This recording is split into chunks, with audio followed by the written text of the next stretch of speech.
Bien, nosotros, bienvenidos seamos todos a la casa de Dios. Nosotros estamos aprendiendo acerca del crecimiento espiritual, pero en este crecimiento espiritual nos ha ido llevando por varias corrientes, por así decirlo, por varias vertientes de conocimiento, nos ha llevado este crecimiento espiritual. Y entre esas partes de conocimiento, entre todas esas partes de conocimiento, nosotros nos enfocamos en las primicias. Nosotros casi siempre consideramos que las primicias son parte económica, ¿no? Son una parte económica que el Señor nos pide, de alimento o de alguna ofrenda o de algo así. Pero las primicias no solamente se refieren a la parte que nosotros tenemos que dar, sino también se refiere a la parte que Dios nos da a nosotros. Nosotros debemos de recordar que Dios, a sí mismo, antes de pedirnos algo, Él nos los da. Antes de que Él nos pida algo a nosotros, Él ya nos bendijo. En Él está la justicia y está la bondad.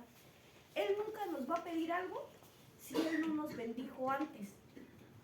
Y Él nunca nos va a pedir algo que nosotros no tengamos.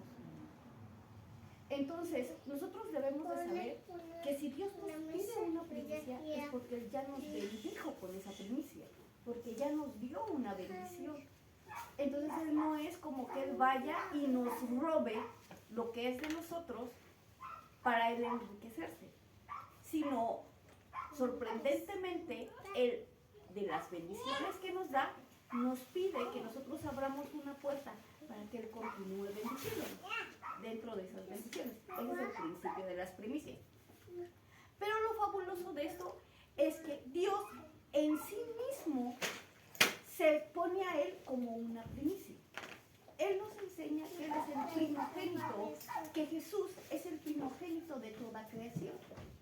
Entonces nosotros al ver eso nos podemos dar cuenta de la importancia de una primicia. Nosotros tenemos hijos o somos hijos y nosotros sabemos lo difícil que es perder un familiar. Si ustedes algunas veces han tenido alguna pérdida de algún familiar que ustedes aman, que están cerca, ustedes saben lo difícil que es perder un familiar. Realmente el que un familiar sea desprendido de nosotros, sea quitado de nosotros, sea muerto, nunca lo volvamos a ver, es muy difícil, es muy difícil. Bueno, algo así tiene la función de las primicias.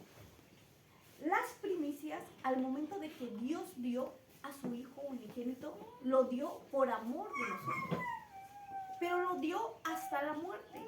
O sea, Dios permitió que el Señor Jesús diera su vida, diera todo lo que Él era por amor a nosotros.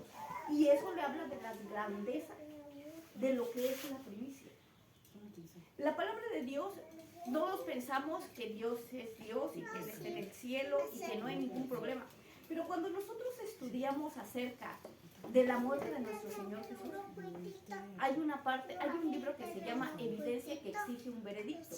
Este libro habla acerca de un hombre, de un universitario, que él quiso demostrar científicamente que la muerte del Señor Jesús había sido una farsa. Y que aparte de haber sido una farsa, la muerte del Señor Jesús era algo muy fantasioso, que era algo que imposible de vivir. Entonces estuvo investigando, claro, todo apologéticamente. ¿Qué quiere decir eso? Sin ninguna base bíblica, todo en base a la historia. Y sorprendentemente se dio cuenta que sí, efectivamente el Señor Jesús sí había nacido y sí había muerto, y que la historia del Señor Jesús era verídica. Pero lo más sorprendente es que comienza a describir lo que pasó en ese tiempo en la cruz del Calvario. Y cuando empieza a describir acerca de la muerte del Señor Jesús, una de las cosas que a mí más me sorprendió es cómo Dios se enojó en ese momento. Nosotros decimos, no, pues es que Dios es Dios y Él y era su plan y todo pasó.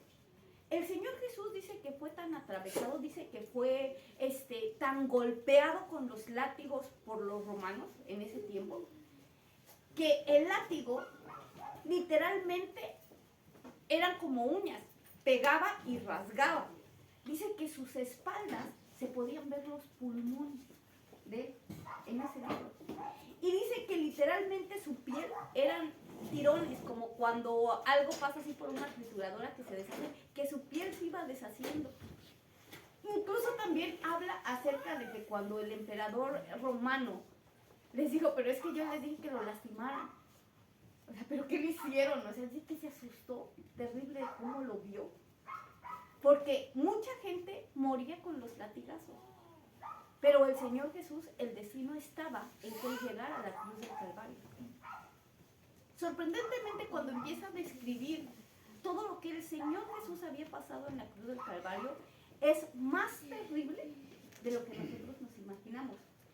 Pero cuando Él llega caminando al Gólgota y Él es crucificado, el sol comienza a tener terror de lo que pasa y se oscurece.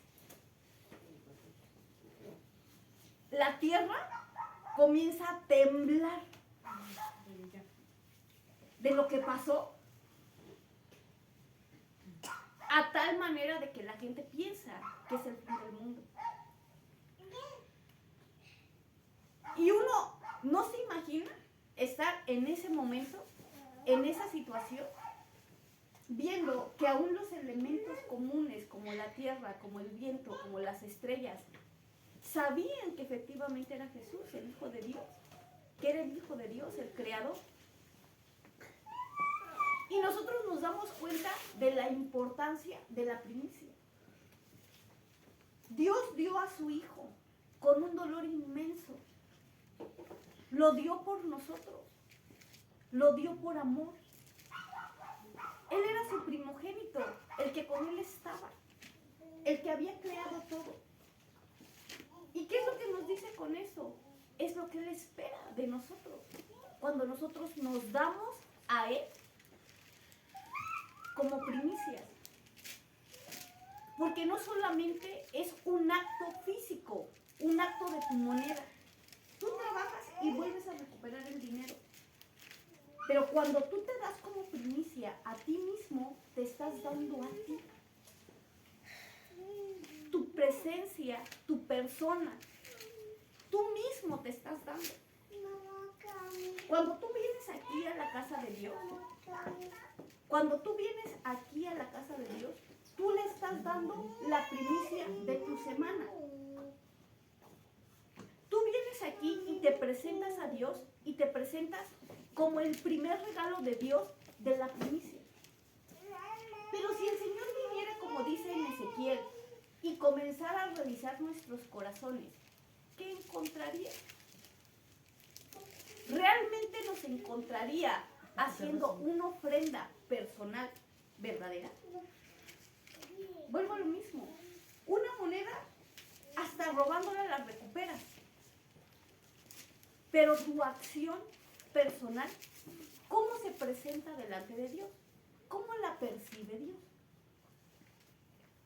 Nosotros podemos decir, eso me lo han dicho 1000 veces, ¿no? Yo conozco mucha gente que toda su vida ha estado en la iglesia y nunca va de la forma correcta. Pero es que hay un dicho vulgar que dice que a todo marranito le llega su sábado, que quiere decir que todo tiene su límite. Pero también nosotros debemos de saber que Dios es real y que Dios no viene a buscar lo que la gente que está a mi lado, sentada a mi lado, hace, sino viene a buscar lo que yo hago, lo que yo pienso y lo que yo siento. Isaías nos enseña acerca del juicio de los padres y de los hijos. Y dice que Dios no va a juzgar a los hijos por los hechos de los padres, ni a los padres los va a juzgar por los hechos de los hijos. Dice que Él va a juzgar a cada uno según su actitud. Y nosotros volvemos a darnos cuenta. Él viene, pero viene a encontrarse con nuestro corazón. Al final de cuentas viene a buscarnos a cada uno personalmente, a escudriñar nuestro corazón, a ver qué hay en él. Y nosotros no entendemos que cada domingo que nosotros venimos aquí, venimos a buscarlo a Él, nos venimos a poner en el altar. Usted sin darse cuenta, usted viene y se acerca al altar de Dios espiritual, ese que no se ve, ese que no está físico, viene y se acerca.